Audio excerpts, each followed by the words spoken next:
philosophy is the glue that holds together all the rest of academia. Today, I brought to you something special, something experimental.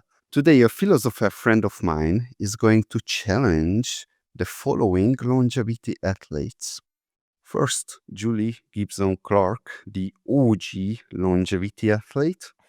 Daniel Lewis, number 3 on the Rejuvenation Olympics, and Mike Lustgarten, number 1 on the Longevity World Cup.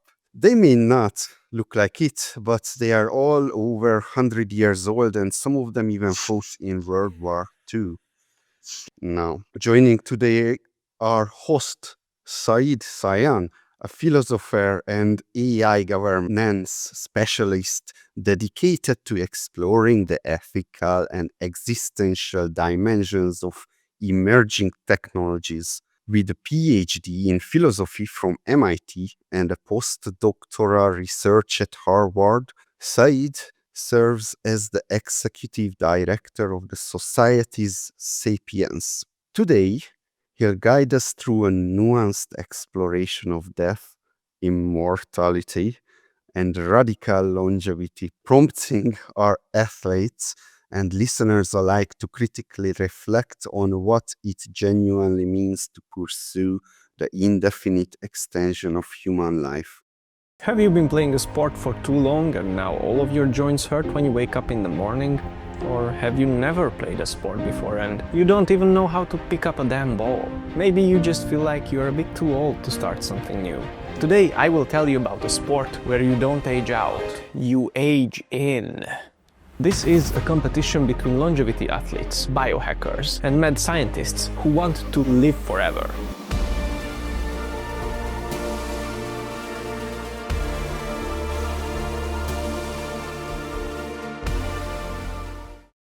I met him in Prospera, a free city-state in Roatan, Honduras, where like-minded individuals gather, meaning crazy ones. But with all that said, Said, the stage is yours. Thank you so much for the invitation, Adam, and I'm very happy to be here, and I'm very curious to hear the views of longevity athletes on whether that is actually bad. So why attempt to avoid death? Why attempt to extend life? Why is that bad? And one of the puzzles of the badness of death is that bad for whom? If you're dead, you are no more. If you are no more, there's nothing that can be bad to you. You can't get any headaches, you can't get any pain. And being dead itself is something where implies your non-existence. If you don't exist, then for whom is it bad? And why avoid it? So there are two things there. One is you said death is the end. That's debatable. There's no evidence, right? Short that that's a big debate, isn't it? Right? You've got the theists and atheists, right? And maybe even stuff in between, agnostics. So we can define the term in this way. Death is like when you cease to exist. Suppose that there is an afterlife. The idea is that if there is such a thing as death, then the afterlife also would have an ending. But the question that I'm asking you, suppose that there is nothing after, that there's an end point to your existence. Is there something bad about that? So that's the question. We can talk about afterlife later on. So to give you a little bit of a preview, first of all, I'm going to ask about, is death bad? And if so, why? Secondly, is there an afterlife? Because as you noted, that assumes that there is no afterlife. And are we postponing an afterlife that might be very good? And lastly, I want to also discuss as to whether or not death itself could be a good thing. So though that's kind of the arc of the discussion that I have organized for you. So, but to start, suppose that there is such a thing as death, and why avoid it if it by definition means that you do not exist? What's bad about it? So I don't even, I know I talk about risk of death for all causes in almost all my videos, but I basically don't think about death at all. I'm focused on the other side of that, which is I can't stand the idea of aging and functional decline. I want to be as youthful as possible at any chronological age. I don't want to be good for my chronological age. I want to be, as good as I physically can be, regardless of chronological age. So I look at it from the other side. It's not necessarily avoiding death. It's even though that's a part of the equation. It's staying as healthy and functional for as long as physically possible. Okay, so it's rather more you avoid the process of dying. That's what you want to avoid, and then therefore you're avoiding death. Daniel or Julie, do you have any thoughts on this Yeah. question? Yeah. So I want to jump in there. So like I'm watching my parents, my mom with Parkinson's and my dad with dementia. And I think, my reality is I'm not trying to avoid death. And in fact, I think like my brother died when, I don't know, what, 10, 11 years ago. And like that was like the greatest gift to me to understand like that we only have a certain amount of time. Like I need that darkness to make this life like a lot more light. But I want to make sure that all the years that I spend here are maximally strong and vibrant and I'm not, you know, in such a disability that I can't be out in the world and doing things. And I think there are examples of people, yogis and things like this that, they live vibrant lives until maybe the last year or something to that effect. And I feel like and I'm, a Catholic, so it's like I believe like death is gonna happen and all of that, but God gave me this body, so I'm gonna do the best I can with everything I know that's out there. I can't unsee all the things I've learned about longevity and keeping our body as healthy as possible, and I feel like that's like a gift from God and a responsibility to take care of this one. Like, when my brother died, I just remember thinking, like, 1, I know he's still there with me. I feel him and see him all the time. But in this life, when you have a body, like, you're able to eat ice cream and to dance and to hear music and to experience all the pleasures that a body brings you. And then death comes, and it's not that you don't in my beliefs, that you don't exist. It's just that you can't experience the pleasure of living, I suppose. And so I want that to last as long as possible. And who knows what that may be.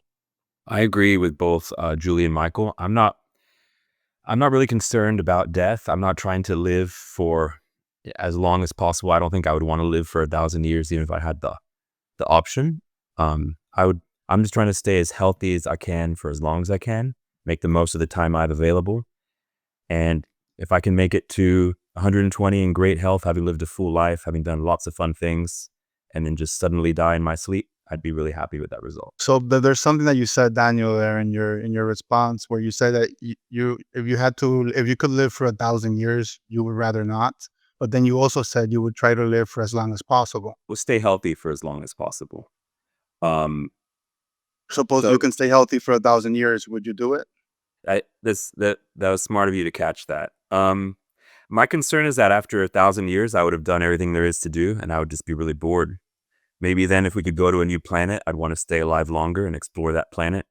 But at 1,000, maybe it's time to just let nature take its course and see what's on the other side. So I would live to at least 1,000. So again, not even thinking about death, whatever as long as physically possible is. I mean, even the sun, will heat death of the universe at some point, right? So whatever the maximum is that I can physically get to, I would want to get there. I wouldn't be bored at all. There isn't enough time in the day for me. I mean, I get other people may disagree, but for me, there isn't enough time in the day. I want to live infinitely as long as I can. So that's an interesting point of view, Michael, because suppose you live 500 years, and suppose that human memory is not, you can be as healthy as you like, but you're not going to be remembering things in the same way you did, say 100 years into the future, 200, 300 years. So there can be this discontinuity in the set of memories that are the ones that inform you, your personality, your way of thinking, your way of behaving. And it could be that you might have one body, but from a sort of personal identity standpoint as to like what makes you who you are, that might change across that single lifetime. So maybe when you say you're living for as long as you can, maybe the person who's saying that now is not the same person who says that 800 years from now. Oh, I don't think it'll ever change. This is in my DNA. And the things that I would forget, I'd be dumping things that wouldn't be useful and filling my brain with other things that were useful for that time. So But suppose literally there are no memories that you've formed like right now and in the past throughout your entire life. And in the 100 years, you've lost all of those memories. So you have nothing like from your current age to your birth. you lost all of that memory.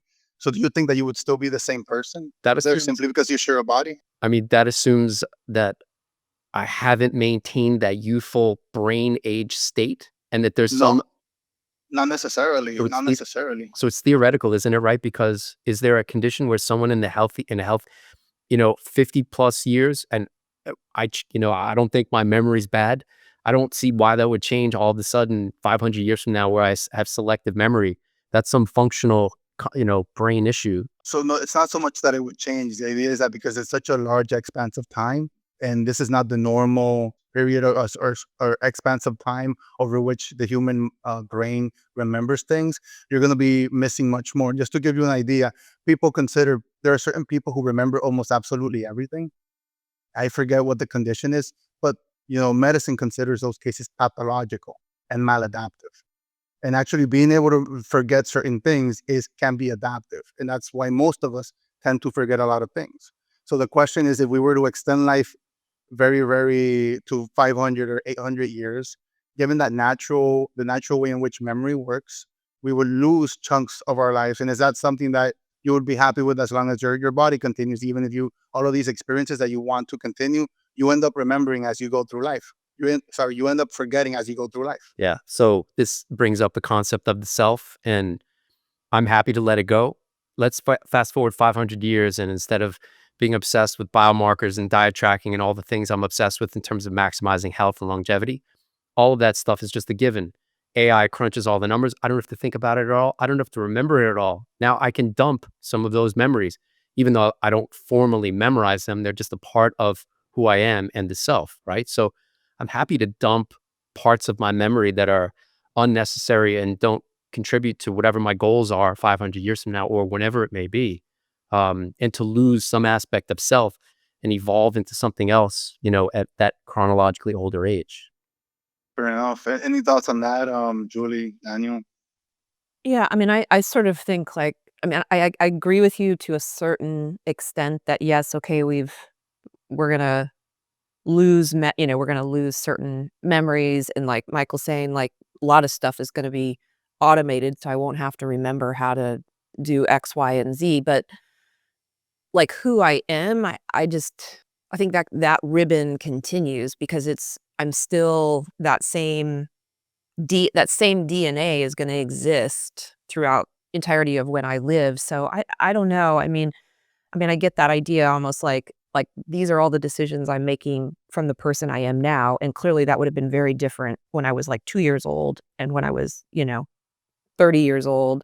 I'm making different decisions now, so I'm certain I will make different decisions and have different ideas based on my experience, say, in 100 years, and hopefully they're wiser because I've just that much more wiser. So, but that DNA is still gonna be there, that the thing that you see in somebody's eyes, like that soul, everybody's look is just a little different, and we can see it from the time they're 1 years old I mean, I can look at pictures of my son when he was a baby, and now at 18, he's still that same energy is still there.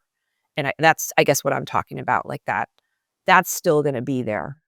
So I guess it might be helpful to draw a few distinctions. So we can say, for instance, that you would be the same human animal years of age.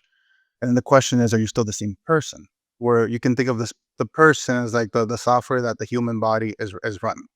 And to give you an example, and this one involves the deterioration of the brain, there's this very famous case of Phineas Gage from neuroscience, which Mhm. is this person who was working on the rail track. There was some accident, and he had a railroad a spike go through his head and off through the into the air, several feet into the air. And from that, he was very responsible. He was a very good guy, very immoral. All of that went away because it affected his prefrontal cortex specifically. But this is an example where people would say even the look in his eyes changed after that. So it tells you that there's a very, very tight connection between the person and the human body. And what I'm suggesting is, well, what if you live so long that you can actually distinguish from the sort of personal, like the conditions that s- distinguish one person from another, not only apply you versus me, but apply to you now and to you in the future 800 years from now. But there's this question, there's clearly whether or not there's a soul, there's a very tight connection between the brain and the personality, the person, etc. Yeah, I've always found that case study really unsettling, because the idea that I could sustain an injury and just become a totally different person, become maybe even an evil person, it's just very disturbing. But because we can change so much over time, I'm taking a wait and see approach. So when I get to 100, I'll assess. I'll constantly be assessing the available options for longevity, and then balancing them against how I am now as a person, whether I have close relationships, because I think it'd be very sad to live for a long time and be eventually without family and friends if none of your family and friends choose to go on that journey with you and you're not able to make new connections going forward. So it's just a series of trade-offs for me. That also brings up the question, like if you're like a 500-year-old person and you're the only 500-year person, even if you do have all your memories and we have all of those issues set aside, can you really, you know, can you really connect with people who are 400 years younger than you? Yeah, Like, which what would be that experience like that individual would have that it might mark a difference? You might feel some sort of empathy because they're also human beings. You can share some of their experiences, but in a sense, you're alone in having that much experience, and no one, and that's just a fact about your existence at that point. Yeah, Michael. so it comes with evolution of personality and interest, right? So if I get to, or if anyone gets to 500 and they're isolated and doesn't consider society or their value to society, maybe that would be, depressing, right, at the individual level. But on the other hand, if you're an active member of society, you pay attention to what people are doing, you offer value. I don't see it like that at all. And there are always going to be people who judge. I couldn't care less about them. There are always going to be people on the other side of that fence, that 50-50 coin, right? Where you've got people who don't like what you're doing, and then the other half who do like what you're doing, right? So there's always going to be a segment of the population that 500-year-old person will get along with, even if it's a very small bubble. I'm okay with that. Yeah, isn't the saying like you only need about like 5 friends, you know? So I'm sure there'll be 5 of us out there. Um, so in that sense, but also, yeah, I mean, I think it's one of these things you're just gonna have to reassess on a decade by decade by decade basis as you move forward, you know? I mean, some decades are really, really tough and some decades are really, really great. And, who knows? Who knows what will come in front of you? But that's the beauty of the adventure of life, right? Yeah, and so to sum up at least some part of the discussion, in a sense, whether being dead is bad or not is not necessarily important to longevity athletes because the process of dying is bad. And by virtue of staying as healthy as possible, you are able to stave off those obvious sources of ill, say the actual process of dying or living unhealthily, etc. So that's one of the takeaways that I take from this. A second one, which I thought was interesting, is I guess there's some sort of confidence that the community as a whole, the longevity athlete community, might be able to persist significantly. Let's say one of the people who are participating in this, say, experiment right now, are live to 500. There's this maybe hope or expectation that it wouldn't be just them; there would be a group. But I guess I was just trying to highlight that. Well, what if it's not? And would that be like a a, a a desirable sort of outcome? And I guess Michael said if you're still integrating to say it in the right way, you would be, but perhaps others might think it's depressing. And another thing that I find interesting is that I want to get a little bit more of your view on whether or not you think that death is a solvable engineering problem. Because actually, a lot of this discussion brings back memory about the mythical philosopher's stone, which is this stone that through alchemical processes not only turned base metals into noble metals like lead into gold, but also helped reverse aging, gave immortality, had a whole set of features that were coveted and that for hundreds of years people tried and pursued.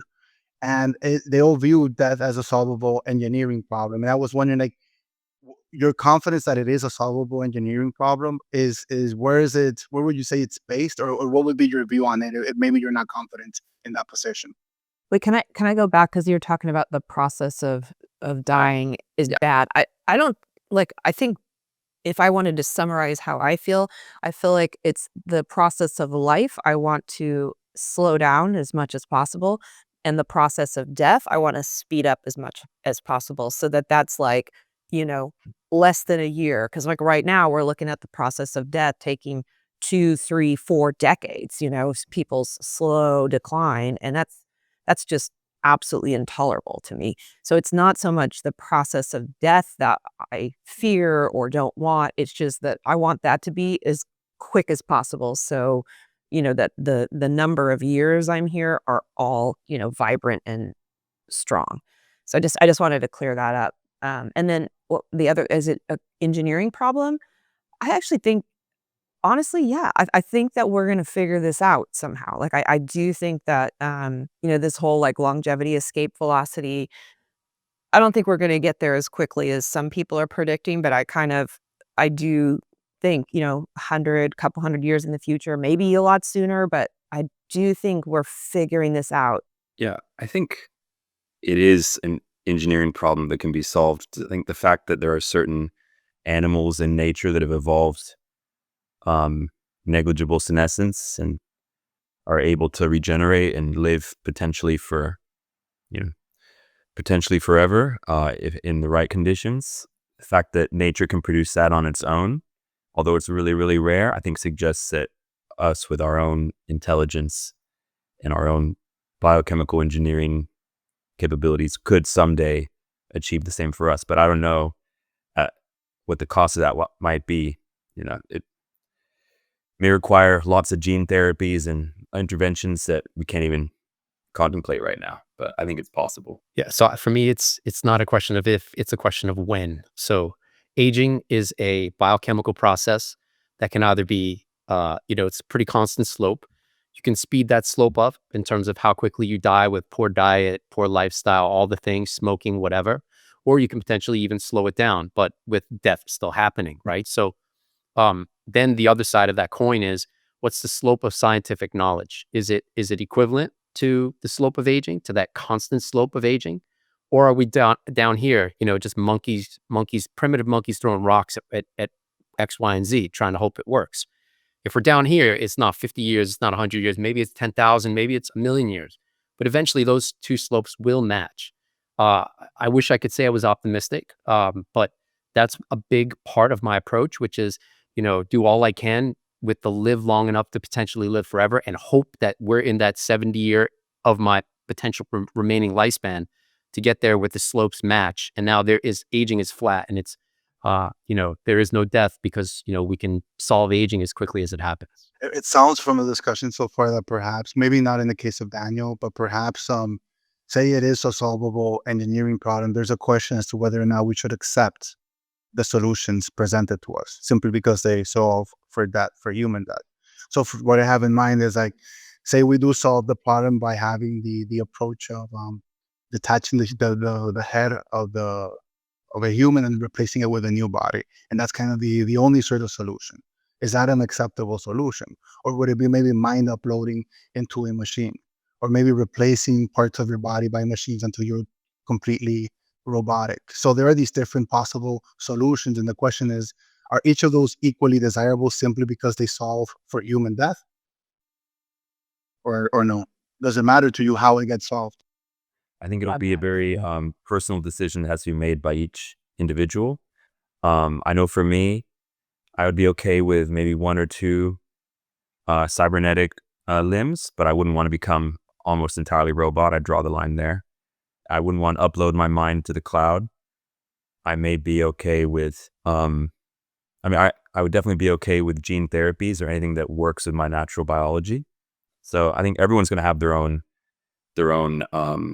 risk-reward trade-off. And I'd say I'm the same as Daniel, except for I wouldn't mind like uploading my mind to something, only in the sense of like, how fantastic would it be to be able to go back and talk to your great great great great grandma, or something like that. So in the sense of familiar history, if family history, like, it would be interesting if there was a way, not necessarily my soul, but just kind of who I am and how I think and my thought patterns and my experiences could be uploaded only for future generations to understand where they came from. I think that would be really cool, but I don't see myself as actually living through that process. I see it more as because it would be limited to, the experiences. At least that's what I would want it to be, is limited to the experience of the life I had here on Earth. I'm in the same boat mostly as these guys. So I'm not trying to cut my head off and attach it to something else.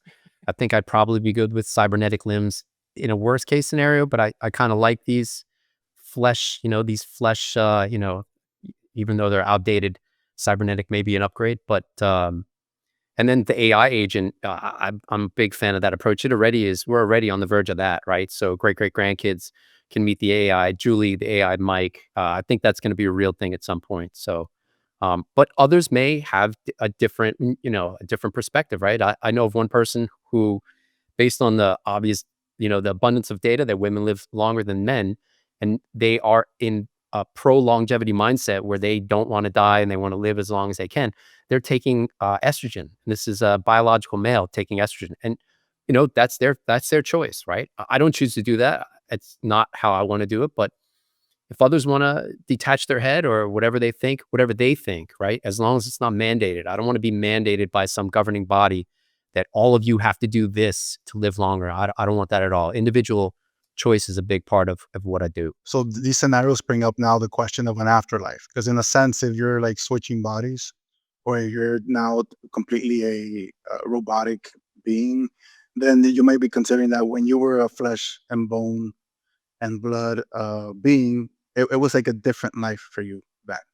And we can think about afterlife also from the religious standpoint. And what does it mean for radical longevity? From a theistic standpoint, is it the right decision to try to stave off death for as long as possible, when part of in many religions, part of the idea is that death is like a gateway to this new world, whether it's heaven or it's hell or it's some other alternative. It seems like we're deciding if we want to be if we want to go for the radical longevity, we're deciding not to open the door and go through that door. And is that the right decision? And are there any theists in the group? But I mean, I guess, like, you mean me believing in the app where they religious. sorry, yeah. Hello. Yeah, Yeah. absolutely, absolutely. So, it's funny though, because I just wonder, like, if even those ideas in the next 500 years will evolve, and we have, figure out even kind of where the soul goes on some sort of scientific level. I mean, I don't know, who knows? Who knows what we could just, like, would there be a place in which I would go, yeah, not only do I feel my brother, I know he's here because X, Y, and Z, I can understand where his soul goes. So I don't, I don't know. I don't know. I don't know the answer to that question. That's one of those things I'll have to just live my way into that answer. And I'm okay with that. Also, in other religions, there's the go ahead, Daniel. You can go ahead. Yeah. Oh, I should say it's hard to answer because there's so many religions that each teach many different things and contradict each other on different issues, but And themselves too. and themselves. But if you the way I look at it is if there is a God and they're responsible for the way I am, then they gave us intelligence and the ability to change our environment and build civilization, and staving off death by prolonging health span and lifespan is just a natural step in the process of using that intelligence. And as long as you use your life to do good and live by the teachings of your God and help other people, then it seems like it should be fine with that God. 100% agree. That's if there is a God or gods or whatever it is, right? I can think of no greater honor than juicing the orange being our existence as much as possible. If we were created, I would want my creation to do that. But then, just like Daniel said, maxing out in terms of also being a good person, all the virtuous things that come with religion, or even without religion, just being moral and all that contributing. But this idea of the afterlife, we assume that it's some metaphysical place, but our senses evolved for survival, right? What we see, what we hear, what we taste, touch, this is not the full spectrum of reality, right? Just in terms of magnetism, right? We can't see X-rays, we can't see microwaves, you can't see gamma rays, but they exist, right? We couldn't see microbes at one point, and we couldn't see the stars, from far away. And still, most stars we can't. But the technology gets better all the time with the James Webb, space telescopes and all that, right? So what we perceive as reality is likely not the full spectrum of reality. In fact, it's probably a very small sliver. So is this a matter of, if you've prolonged your stay in this existence, are you doing something bad cosmically because you're supposed to now live in the real reality that exists, the full spectrum of reality? I don't know. I'm very interested in that topic. I've had people on the channel who study the consciousness and the quantum mechanics relation to consciousness, because it's all about science for me. I would also add that there's also this question of reincarnation. According to certain religions, reincarnation is a process of growth that takes you to some equivalent of heaven, or what they call nirvana.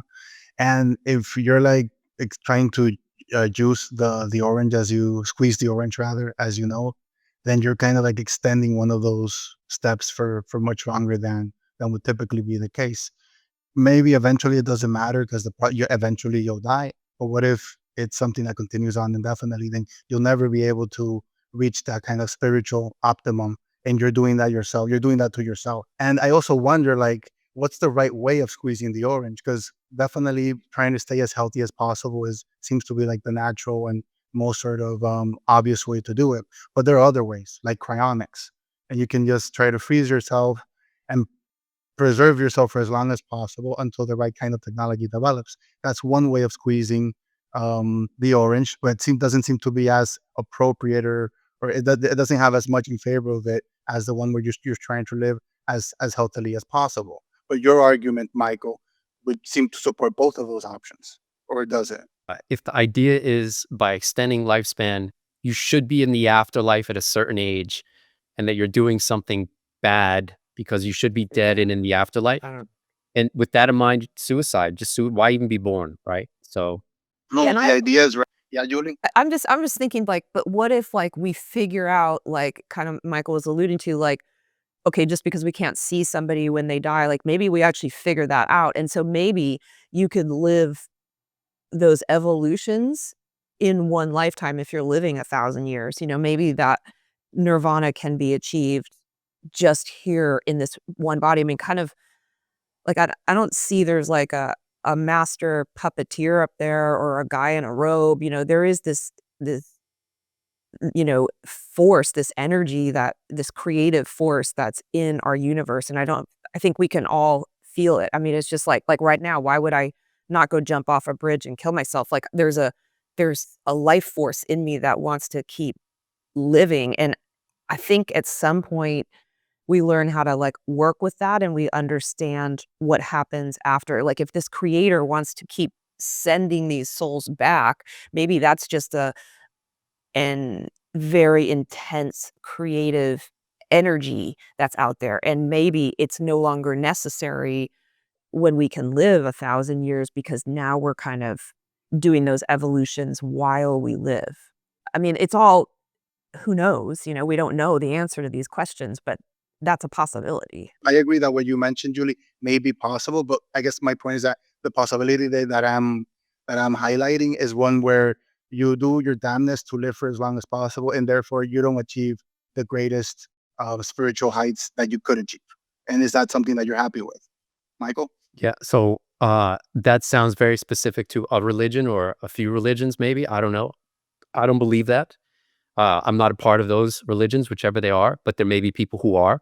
And if that's what they believe and they choose to die at some point because they believe they're supposed to be reincarnated at a later date, go for it. It's all, I don't believe that. So I think differently. I find it also contradictory that a God would want to create me and then say your time is capped. I'm not down with that. Like, that makes me mad. So your time is capped because you have to be reincarnated. Like, if I was created, then I would expect that and hope that creator would want to, give me the freedom to choose what I wanted. Maybe I want to die at 50. Maybe I want to die at 500. I should be able to choose that timeline, not have it dictated to me like I'm a child by a, supernatural force. I agree with Michael's perspective, and I would add on also that maybe having a very, very long lifespan could be a way to actually level up in reincarnation. Maybe you can do so much in that one life that you just catapult ahead and reincarnate in a much, much better life because you've got so many, I don't know, so much karma. You managed to accrue so much karma in that one life that you artificially elongated. Maybe it's not necessarily bad to have a long life, even in the context of reincarnation. And also, maybe it's not artificially elongated either. Like maybe we just figure this out.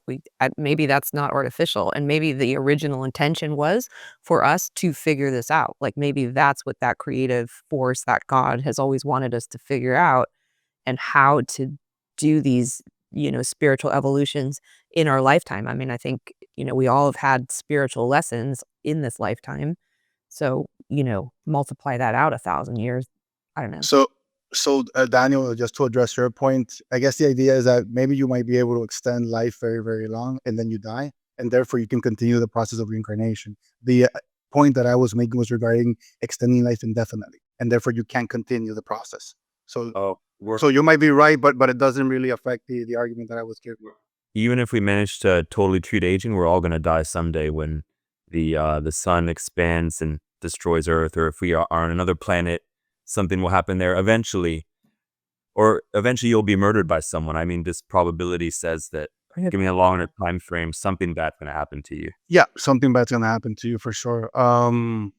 I guess, but you won't be able to get, suppose that you do live till the end of the universe, you won't be able to be reincarnated because there's nothing right to reincarnate into. You could be reincarnated into another universe. This isn't the only universe that exists. I mean, there are trillions upon trillions of universes. And if we're living hundreds of thousands, millions of years, technology will be so advanced, you just go somewhere else. No big deal. Sun dies here, big deal. I'm living in a different universe, no problem. I mean, that would be great. We'll see. We'll see if that can. Well, I don't know. Maybe you tired to think I might live that long, but anyway. Right.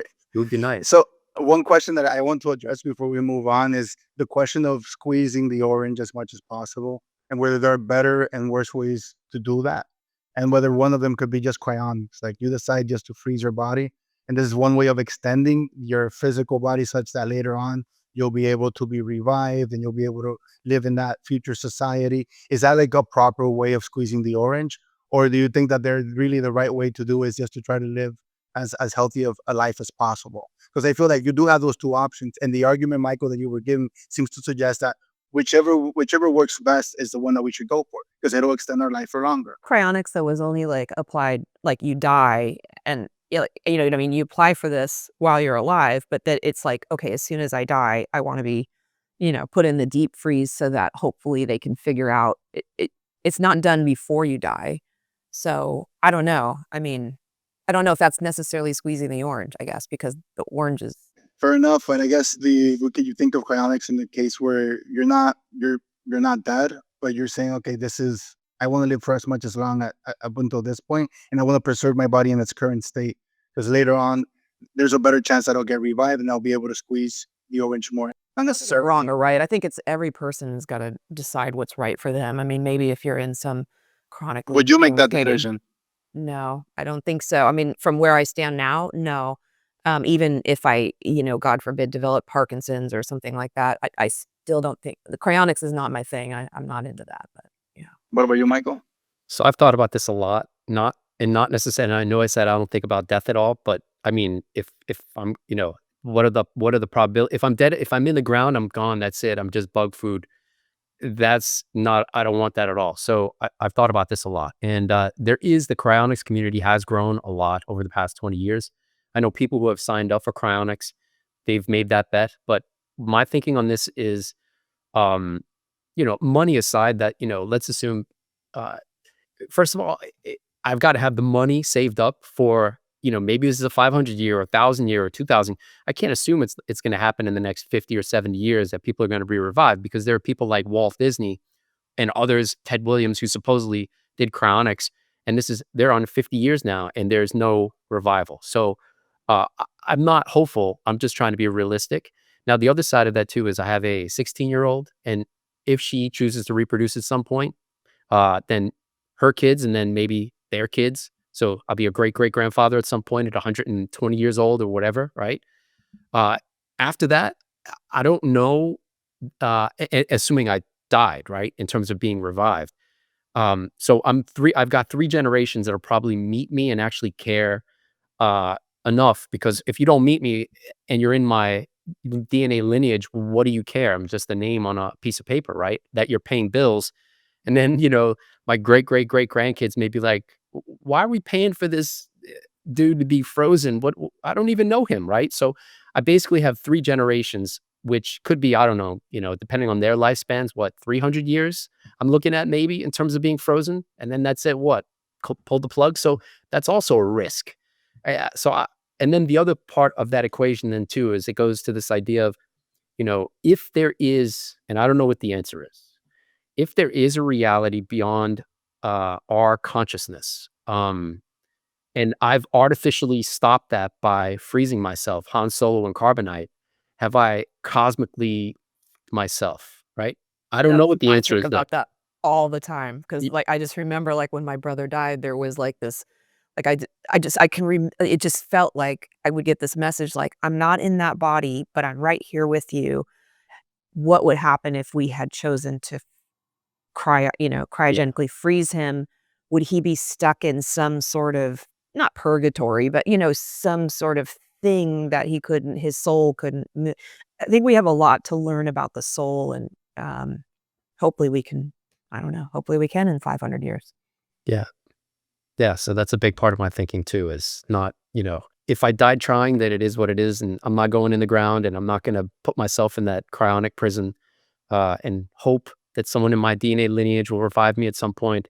I may just release myself back into that, you know, universal consciousness. Yeah, for me, cryogenics is I'm not I'm not a very spiritual person, but I'm spiritual enough that cryogenics is outside of my comfort zone. And I think with modern technology, with social media, YouTube videos, we can at least leave some connection behind for our descendants. Imagine someone 200 years from now using ancestry.com or whatever service like that exists then, and they find your name, they look you up on YouTube, and they find a 200-year-old YouTube video of you talking. That's already really incredible.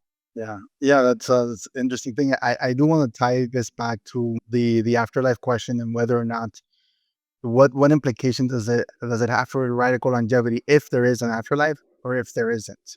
And it seems to me, and I want to get your opinions, that it raises the following question: if there's an afterlife, and might you consider that radical longevity isn't necessary? Dave's Da- here. Dave's here. Hello, Dave. Welcome. We're actually discussing the topic of the afterlife and what implications that has for radical longevity. So, do you think it's spiritually arrogant to be radically, if there's to go for radical longevity, if there is an afterlife, or at least unnecessary? Oh, this is some really deep thoughts, having just awoke. Okay, wait. I'm gonna You Do you want me to wanna go? jump in here? Yeah, Yeah, yeah, let me yeah, Julie, go ahead. no, Go ahead. like, let me just go, like, I feel like I mean, again, in Christian religion, it's like we're taught that we're always like we're always messing up, basically. We're never gonna and like the whole point of this lifetime is to like become as spiritually evolved in a human body that has desires and things that are not in line with kind of like, for lack of a better way of saying it, love, like this love energy that's, love your neighbor as yourself and all of those things, right? But then it's like we do stupid things, we say mean things, or worse, we murder somebody. And like it seems like a lot of religions, the point of it, a lifetime is to get it right here. So if you had 1,000 years or even eternity, like it's almost like you could do all of that here. I don't see how going through but again, this comes down to beliefs, but I just don't see how going through a spiritual evolution would make it like all your punishment could be done here, just like karma teaches you, right? You put something out, it comes back to you. So I feel like a lot of those things would be done in this lifetime more effectively. But again, I only know this. I don't know the spiritual world. I just imagine the spiritual world as this sort of energy of pure love, and people don't murder each other, and they don't, they don't get to eat ice cream either. But, I don't know. Like, I think it can be done here. Right. But for the purposes of this question, we were assuming that there is an afterlife, right? Even if your current life turns out to be the better one, you don't know that for a fact. So it seems like you're assuming more than what you could know. I guess what I'm trying to say is actually choosing to live on this planet with, in this lifetime is actually spiritually tough.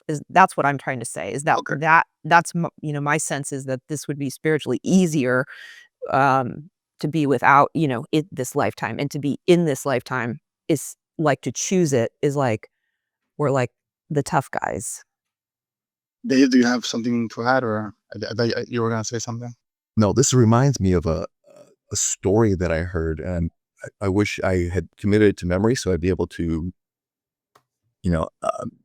elucidate it here.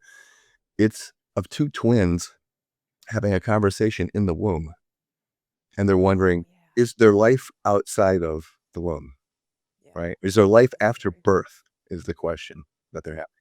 And they get in this philosophical debate because, one is like really gung-ho about there must be something out there. And the other's like, are you kidding? Come on, there's nothing out there. We're at one with mother. There's nothing outside of mother. Yeah. And so they have this debate, right? Because they truly believe what they believe. This is the kind of debate you're asking us right now. We only know what we know. We don't know what's on the other side. I believe there is something on the other side. And so to answer your question, I do think that trying to live forever, it's a fool's errand, right? It's not something that we really should be aspiring to. I mean, sure, if we have things that we want to do and accomplish in this world, in this life, absolutely. As long as we're still viable, we're still contributing to the world, we're still learning, we're still growing. Why not? Let's stick around as long as we possibly can and do the most that we can while we're here. But at some point, we're going to die, and we are going to experience that other side. It's like at some point, we're going to be born, and we're going to experience life outside of the womb. We don't really have a choice. And actually, you touch on an interesting aspect here, because it's the other side of the coin. I asked, suppose that there is an afterlife, but now let's suppose that there isn't an afterlife. Does radical longevity become an ethical imperative, which seemed to be some of what you were suggesting in your response, Dave? Must we preserve what little life we know we have? If there is no such thing as afterlife, really, death is the end. And does that really carry even more weight, the goal to extend life indefinitely? And does that make it less of a fool's errand, in the sense that perhaps it really is the most valuable thing we can do, even if it's not obtainable? It seems to me there is a natural order to things, right? I mean, we've seen it in science too, that there are people that the old guard really wants to hold on to the old ideas, and they're not open to any new ideas. And so the only way that we see any kind of radical change in science is the old guard has to almost die off before the new guard can take over, right? Yeah, there's this famous quote, science advances one funeral at a time. Yeah. I love that. And if we're all living forever, we might do ourselves an injustice of never, ever being able to have that old guard pass away and new ideas begin to take shape. We might just be stuck where we are today because nobody ever dies.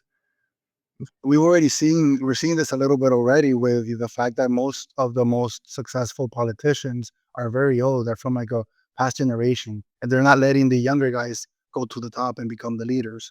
So it's something that Don't count, though. They don't count. That's a different breed altogether. well, but in any event, We're talking about people are trying to do good. No, sorry. right. Okay, sorry.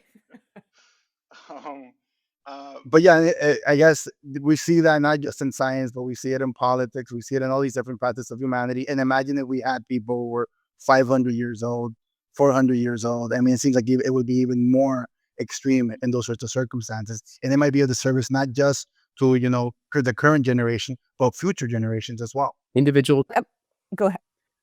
Just a quick point. It's individual choice. And, if I want to choose to be some advanced older age and I'm not a detriment to society and I'm self-sufficient, if I am judged negatively for that, let some society try to tell me, right? I'm a big believer in individual choice. I don't like to be mandated. You can only live this long or that long, and if you do, then we're gonna come for you. This just doesn't seem right. So Yeah, I think the problems you've described, Saeed, can be solved through the right laws, the right social structures. Maybe, you could have on the politicians, mandatory semi-retirement where people take a break for a couple of decades before they can then run for office again. So that way you could still benefit from the experience of people who've lived a really long lifespan and have lots of wisdom while also making room for new people. I think those problems can be solved with the social organization capabilities that we have now that we're not using properly right now, but we could theoretically solve for. Yeah, exactly. We're not using it properly right now. We have these tools at the moment, but they're not being deployed in the right way to solve like even minor versions of the problem that I'm suggesting. And think about not just generational renewal. Think about resource redistribution.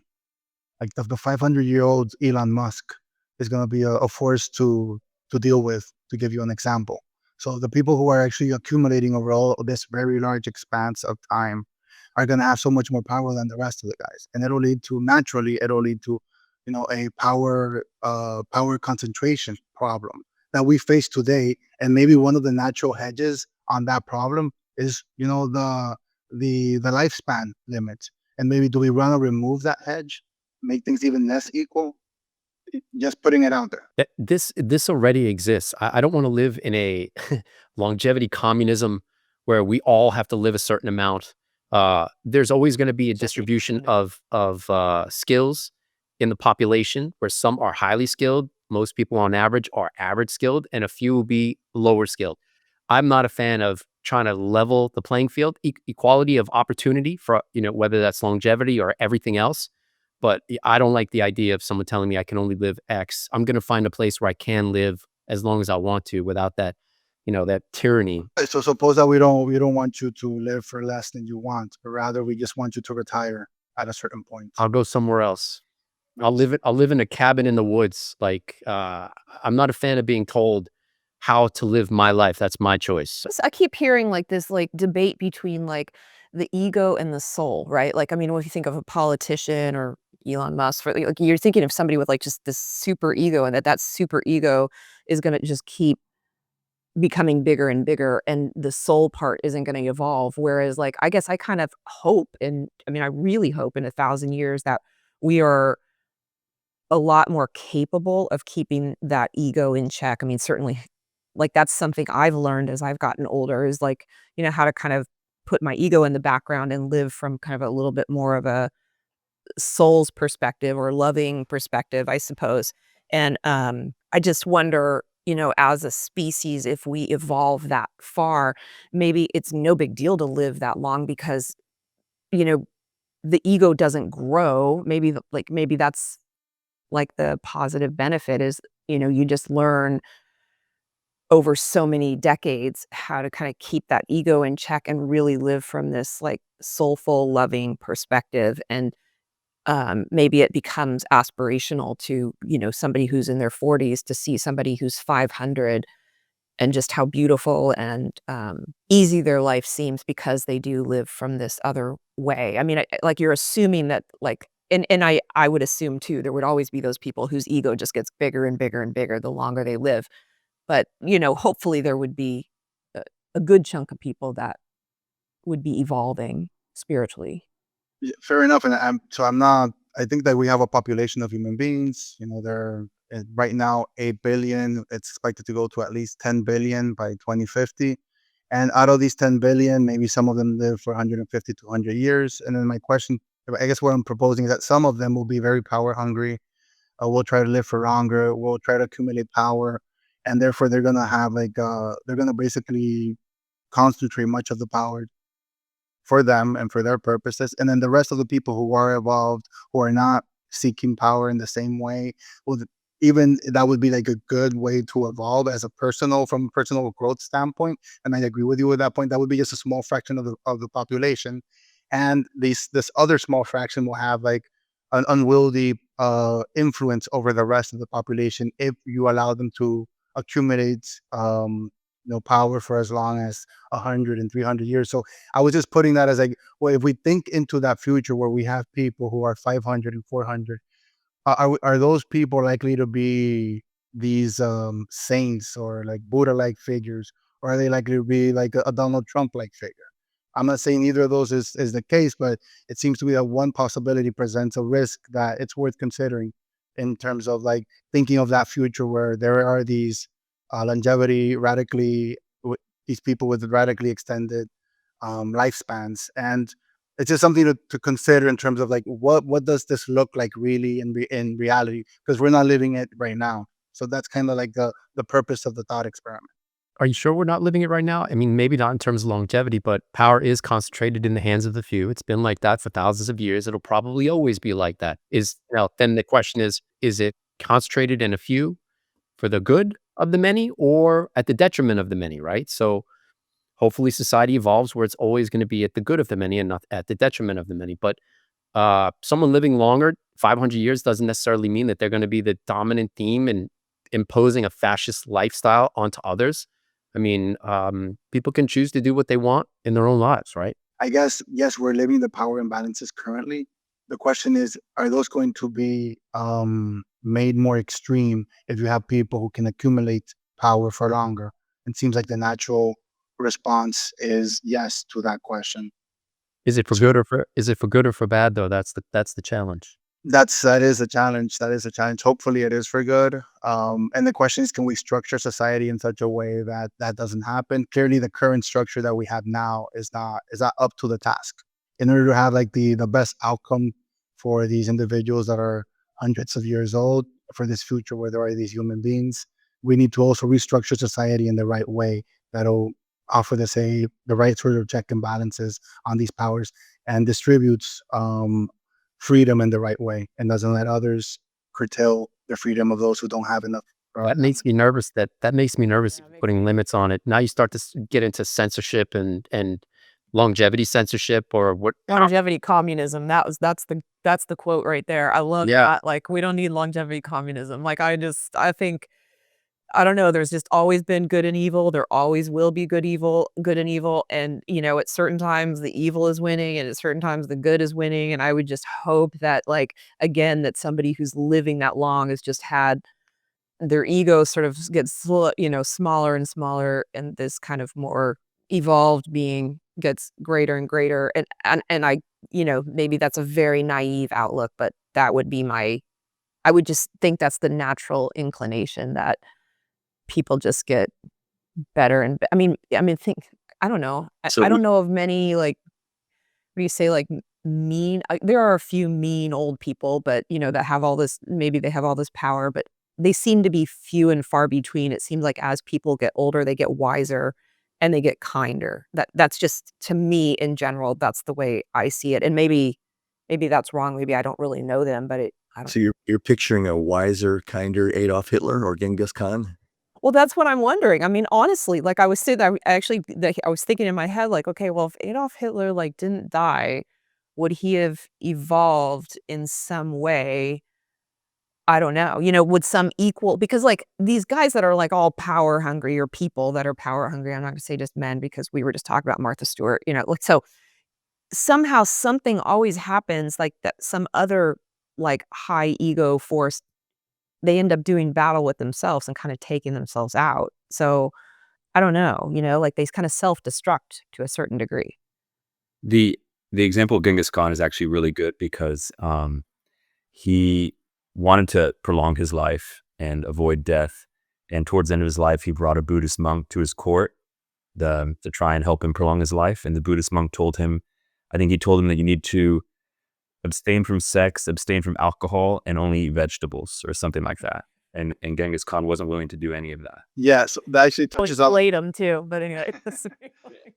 that Around and listened to him, but just didn't follow any of his advice. so that touches on a question that I had for you guys. Like, how is it really worthwhile to avoid death, no matter the cost?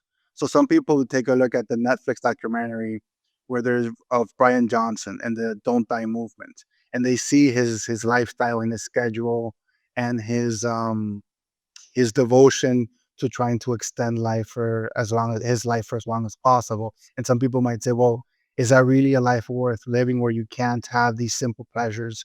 Say if it's just the right sweets or the meal that you love or other sorts of activities that he has this very tight schedule. Some people would say, is it really worth that much of a sacrifice? So when I hear that argument, it always makes me think, man, there must be some people out there that really, really love sweets and alcohol. Chocolate.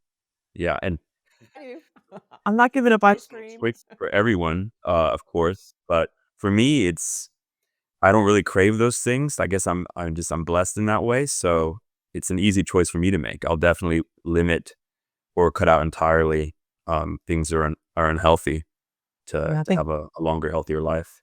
I think If that's I really, really crave, Yeah, we can change. So yeah, this is just one example in terms of like food, for instance. But for instance, what about doing like extreme sports, things that put you in danger of dying through some accident because you like the adrenaline rush, or doing certain kinds of drugs? So the idea is that there are certain experiences that people covet that do have these bad effects and do put you closer to death per se. But you would be just eliminating all of that from life. And some people might say, well, that's actually part of what I find to be very valuable about life. And I'm removing that part in order to live for longer in a world where I will no longer have those experiences form part of my life. So it's kind of like, is that really the right trade-off? well, it's a balancing act because you have to enjoy life too. So if I was just seeking to exclusively maximize longevity, then if you take that to the extreme, I would just stay home all the time, just working out and eating veggie bowls, and I wouldn't go out of my house because I don't want to die in a car accident. And so, but there's really diminishing returns at that point. I think for me, I try to do the things that provide the most return at a reasonable cost, and then when I do incur some costs, like go drive to leave my house to see a friend, I'm taking a risk there, I might die. The gain I get from that, the social interaction, more than outweighs, I think, the risk of dying in the car. yeah. So there's always going to be people who judge whether it's a longevity athlete or anybody. And to be honest, I couldn't care less. If they want to go and eat bags of this and bags of that, that's their choice, right? If they can't make that commitment, that's fine. To make the analogy, LeBron James or Michael Jordan, you don't get to the top of the mountain to be the best in your field by casually going after something. You've got to dedicate your whole life to it. And whether it's Brian or me or anybody here, we're dedicated to this, right? So, and now even there's a gradient of it. Do you have to go to the extreme of Brian or even to the extreme of someone like me? That's the individual can choose that if they don't or they do, right? But I just this mindset of, oh, I can never do that. I'm losing this or that. They'll never be the best at anything with that mindset. Yeah, so I guess, but the main point though is that there, at the end of the day, is a trade-off because you want to extend a life that's worth living, right? And what makes it worth living to you can vary from one person to the other. So I guess the main point here is that if really extending life, is that really all that there is to life, extending it, and that's all that takes up all of your time? It seems a little bit counterproductive at that point. That's kind of like the point that I would highlight. Not so much whether some people should do it or not, but that there inherently is this trade-off. So if Nikola Tesla spends all day, every day, sciencing away, most people would probably see that as a waste of life. He's not socializing. He's not doing all the things that the regular people do, but he's doing what he loves, right? So if the longevity-minded person is doing what they love, and it happens to be that they spend less time socially or looking at the buildings in a different city or a different state, if that's their choice and that makes them happy to science away all day, every day, who is to judge that, right? Now, that said, I'm not going to impose my lifestyle or anyone else's lifestyle on someone else. People can choose how much or not to take of this approach, right? So So that's interesting. So would you say so this is a question to everyone here. Would you say that you love the longevity athlete lifestyle Yeah, and that's why you do it? exactly. It's not a sacrifice. Like, I don't feel like I'm sacrificing anything. Now, I mean, if I did it in a manner that wasn't my style, like, I think we all kind of have a little bit of a different style. So, like, Brian's way of eating, like, that would be a huge sacrifice for me. So like I'm, going to follow the literature and come up with a way that works for me. And, you know, although we kind of hopefully have the same end result, like I live to eat, so that's really important, and my food has to be like really good, and I'm not going to eat the same thing every single day. That would be a sacrifice to me to eat, you know, like the same thing every day.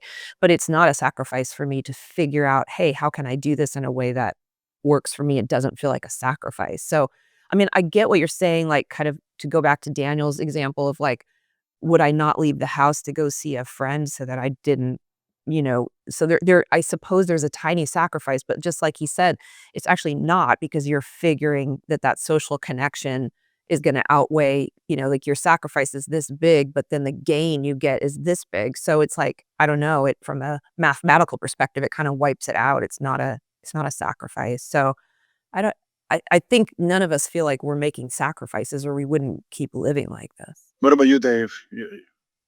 What do you think? Man, I had so many different points I wanted to jump in on, but I've lost some of them. Going back to the like eating the same foods every day, for example, that's not even a wise thing to do because you can generate food sensitivities. I found this out the hard way. I eat mushrooms every single day, and now I've developed a food sensitivity to them.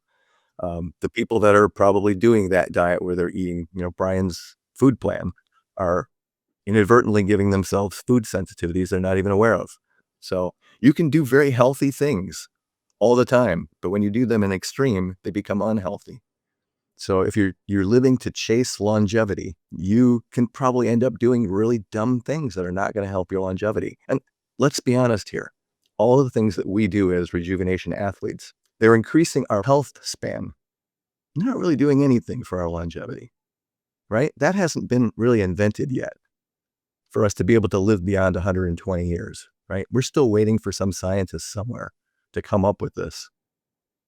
The only thing that we are capable of doing is increasing our health span. And that's what we're all doing because we're all really into health span. We're into doing the best that we can with what we have. We like to live and look younger as we get older. We want to still feel vibrant and still be able to go and do all the things that we did at 30, at 80 or 90 years old, if that's even possible. And if it's possible, this is the group that's going to find out because we're dedicating ourselves to doing that. But I don't think that anything that we're really doing right now is going to increase our longevity, just our health. Well, guys, Michael, Daniel, maybe Julie, oh, she left.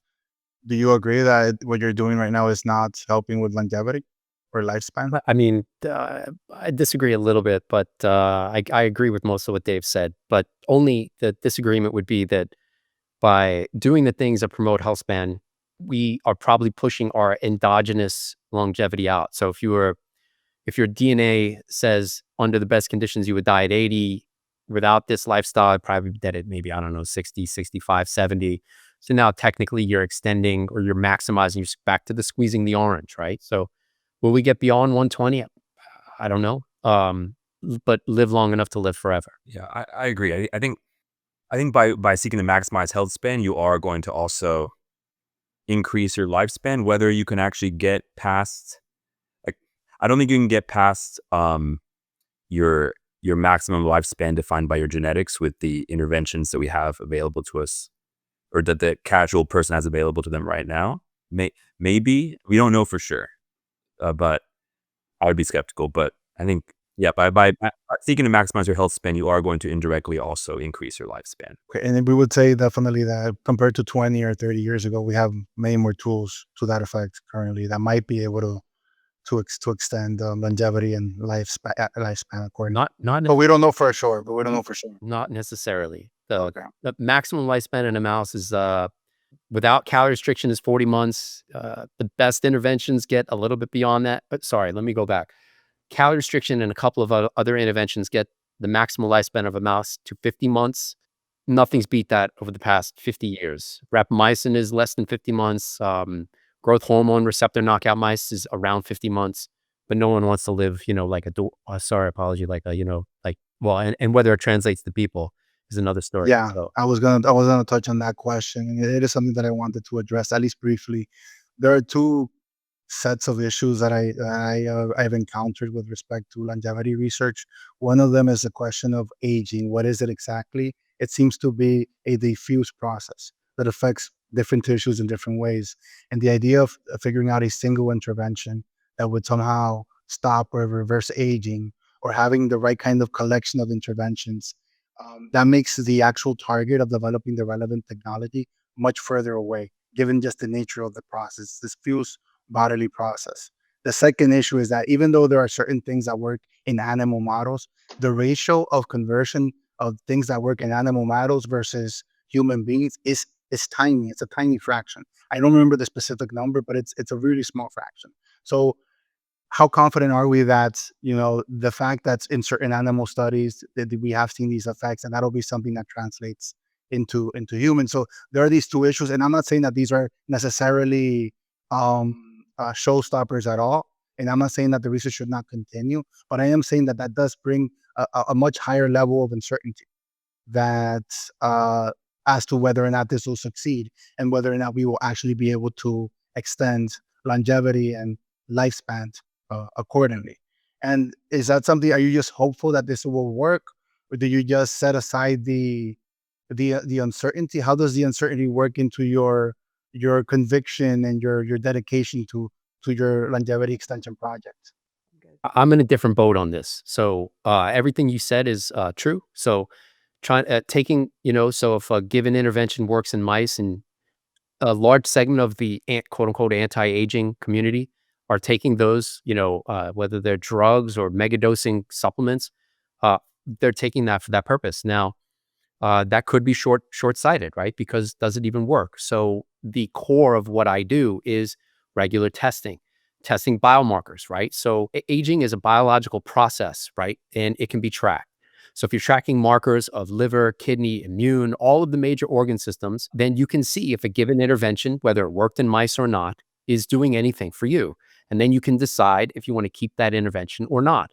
And then even taking out the supplements and the drugs, that applies to everything. How much exercise, how much food, which types of food, high fat, high vitamin, high mineral, whatever, to identify the user's manual for you that slows your rate of aging. And I'm not talking about taking a Dunedin pace test or one test a year. I'm talking about many tests per year.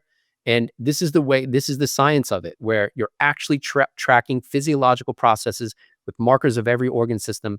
Now, will that get you to super longevity? For me, I can't think that it makes sense that you're maximally minimizing risk of disease and giving yourself the best chance to live as long as physically possible. It's removing the error in that equation and hope. Yeah, exactly. So I guess your response is like, well, you just need to gather evidence about your interventions in real time as many times as possible. Just get more evidence, more evidence. And that seems to me to be the right answer. I agree with your earlier comment. As you get more information, you can become more confident, and therefore you can minimize uncertainty for sure. Julie? Yeah. But also what's great about Michael's way of doing it is like what works for Michael may not work for me. Certain interventions, specifically like we're talking diet, different DNAs respond differently to different diets. There's no one diet that works for everybody. So having that kind of just that self-testing, that, quote unquote, what I think of as biohacking, putting in an input, then testing to see if it worked. Like, we've come these N of one of experiments that hopefully, hundreds of years from now, we all learn as a society from each other because of these N of one experiences. And like maybe at some point we can say, oh, my DNA is similar to hers in this way. So then therefore these diets and these interventions are going to be better. And, my DNA is more like Michael's. I think we'll figure this out. So I want to draw a parallel with what we were discussing earlier with respect to social evolution and how death is sometimes very important, so that new ideas come into the population, new people assume leadership roles, and therefore there can be social progress. But there's actually another sort of evolutionary process that really depends on death a lot, and that's biological evolution. And it's interesting to consider if, as a species, we're able to achieve longevity such that the members of the population really don't change very much. They just add to them. So you don't have this selection effect working on the population. And that can, from an evolutionary perspective, affect the course of human evolution, such that our descendants might just be very similar to us, even if we go millions of years into the future. Just to give you an example. So death has been something that's very important in explaining the evolution of life on Earth. And is that something that we really want to intervene with in the case of human beings? Do we want to really we've basically come about thanks to this process of natural selection. And as a matter of fact, there are these cyclical massive extinctions that some biologists argue are part of what led to the development of life as we know it currently. So are we also in a sense playing with fire or a kind of like minimizing or inhibiting human potential that would naturally come about through a process of natural selection? And is that something that people should worry about if everyone becomes a longevity athlete and it actually does successfully lead to indefinite lives? I think you have to go back to this idea of like certain things would be sacrifices to some people. And I think there's always going to be the people that feel like they need their Cheetos, and to give up the Cheetos are going to be a sacrifice. So guess what? Like, in the evolution of like, I think as long as free choice is part of this, certain people are going to choose to be in longevity and certain people aren't. And so those are the stronger genes that are going to survive. There's still going to be that whole natural selection, because as long as people have free will to choose the lifestyle that they want, people are always going to choose. I mean, that's throughout history. People have chosen to drink and do drugs and, knowing that it's going to kill them earlier. And other people have chosen to live healthy. And I think that will continue. It's just that, the people that choose to live healthy might be living 500 years, and the people that choose to live unhealthy, maybe they're living, I don't know, 100 years or less, who knows? But Well, I'd argue the opposite. Longevity in human longevity has not evolved. We haven't evolved to select for human longevity. Otherwise, the majority of the population would be interested in pursuing it. It's actually the other way around. What I can see happening is, people like us and others, maybe driving the field. Granted, maybe in a small amount at first, but then play this forward 5 generations from now. Will more people than ever be interested in their health and longevity? And will continue to grow over time? Then now the average is the longevity athlete, of like us. So eventually that's going to be the norm. How many generations from now is unknown. So, but then the question is, when the average population catches up to what we're doing, what happens to people like us and what we're doing, right? Do you stay relevant? Do you choose a new career path? Because if you're 500 years old and, the average person knows what what you're just the average person now, right? So do you evolve and get better and find a new way to contribute to society, or do you do you leave and then choose to non-exist in this form? I mean, that's where this goes. That's where this natural selection of it goes. I view natural selection as a really cruel process. Just think how much suffering our ancestors had to endure for us to be able to evolve, for us as a species to be able to evolve the kind of intelligence that humans have now. All the starving to death of less intelligent ancestral humans so that the more intelligent ones could reproduce.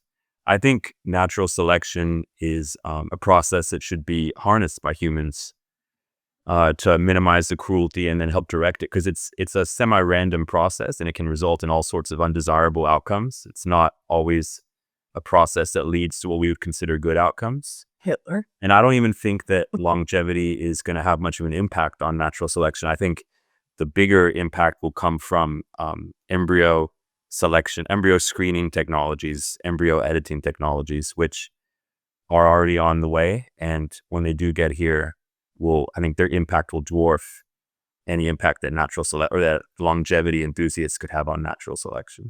But would you be happy for that impact to take place on the part of those technologies? Because you said that you wanted to harness the process. What to an extent, yeah, I think a lot of good can come from it. I mean, the problem I see with natural selection arguments is that if we let natural selection take its course, it's a spectrum, right? When I was a baby, I had an ear infection. Maybe I should have died from that ear infection to better the species. Maybe my immune system wouldn't have made the cut, and I should have been culled through natural selection. So, but we gave me antibiotics as a baby. I'm alive today. It's a spectrum of decisions, and so I think when it comes to things like longevity or embryo selection, we'll have to have a careful conversation about the risk reward trade-offs, but I think there's a lot of good that could come from it. I think just leaving things to the natural course of natural selection, it results in uncertain outcomes with a lot of suffering in the process. So with respect to natural selection, it's important to keep in mind that it's a mechanism that operates over thousands, hundreds of thousands of generations. So because of that, it's really something that you can think of at the level of a population.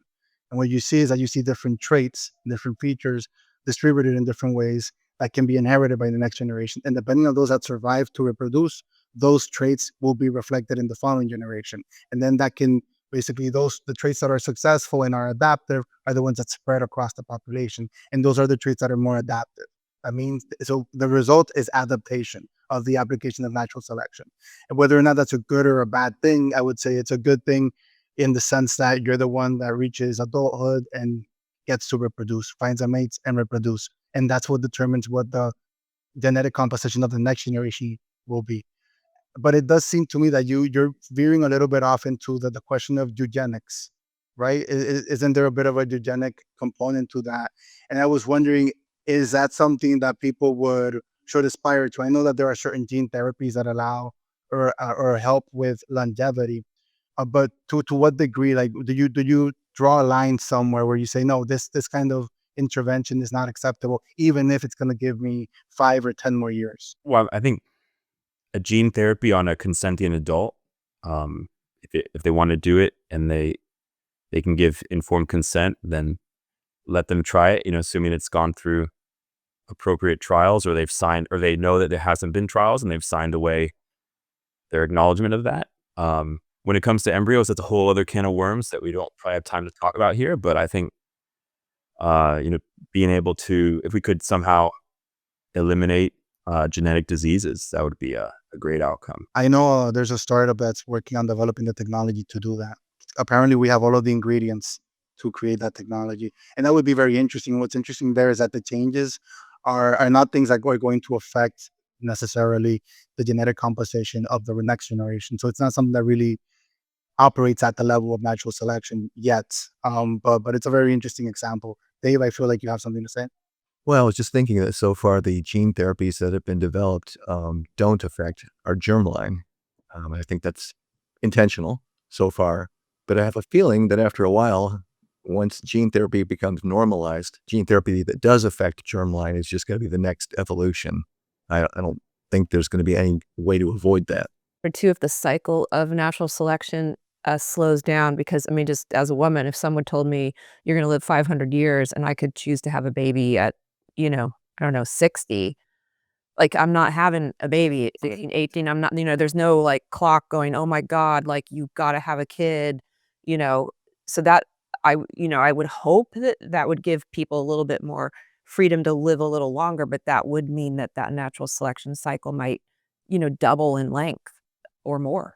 Yeah, that's an excellent point, actually. That seems like a very likely sort of reaction. And then the question is, what if people end up, suppose we get to this generation in the future where almost everyone is like a longevity athlete and everyone can reproduce whenever they decide across their life. What if we postpone it for too long? What if most people postpone it and then people get picked off by accidents?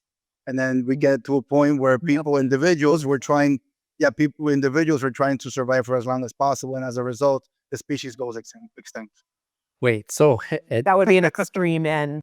there's going to come a time where if someone gets hit by a truck and they're just laying there dead for, I don't know, minutes to hours, sure, there's brain cell death, that happens every second that your brain isn't getting oxygen. But it's only a matter of time before the brain can be regenerated, even in conditions like that, where someone has been dead for some amount of time.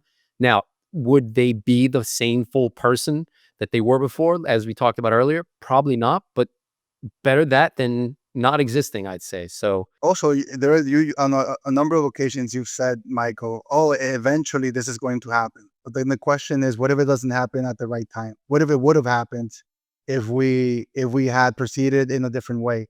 If we say in this scenario that I'm giving, like, what if we go extinct before that has a chance of happening? So it might be true that eventually it would happen if we continue to exist. But that's part of the question. It's just a fact. I mean, is it 50 years? Is it 500 years? It's eventually there will be a time in human history, assuming it doesn't extinguish itself, that if it's not human history, then it'll be whatever the next evolution of the species on this planet is that can live beyond how long, human civilization has gone on for. Eventually there will be, and to play it even back further, the Earth is how many billion years old? Be a billion years old. We assume we're the first intelligent species that's been on the planet and gotten to this point, but maybe that's not the case. And then you'll say, where's the fossil record? Maybe we just haven't discovered it yet. I don't know. Pyramids. So to your question of Could be.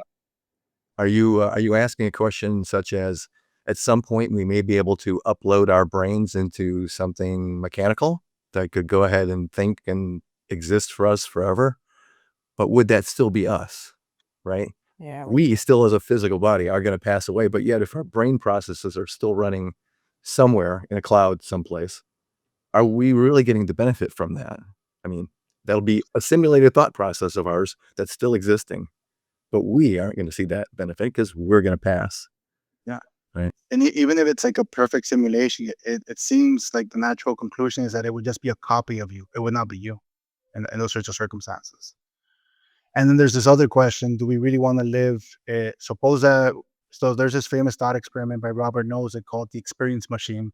I'm sure you guys are familiar with it, but the idea is that you're presented with the option of entering the experience machine. It's like this chamber that's filled with water. You get hooked up, and you're given a pill to forget that you made the decision to enter the experience machine.